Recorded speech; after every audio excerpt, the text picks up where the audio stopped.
काळ्या चण्याची तर्रीदार आमटी बनवण्यासाठी सगळ्यात पहिल्यांदा आपण हरभरे शिजवून घेऊयात प्रेशर कुकरमध्ये आणि सोबत त्याच्याबरोबरच मीठ टाकायचं म्हणजे मिक्स होऊन जातं हरभऱ्यांना. तर मसाला तयार करण्यासाठी कांदा, खोबरं, आल्याचा तुकडा, लसूण एवढं घ्यायचं आहे. मी कांदा गॅसवर भाजून घेतलेला, तर काळं काढून टाकायचं म्हणजे कालवण होत नाही, भाजी रस्सा काळा होत नाही.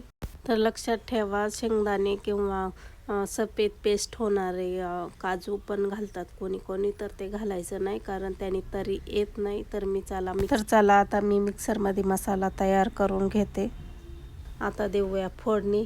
तर जे तुमच्याकडे मसाले असतील तेच मसाले वापरायचे आहेत, पण तरी येण्यासाठी रेड चिली पावडर वापरायची आहे, ती मेन राहते तरीसाठी. तर माझ्याकडे रेड चिली पावडर तर नव्हती, माझी घरची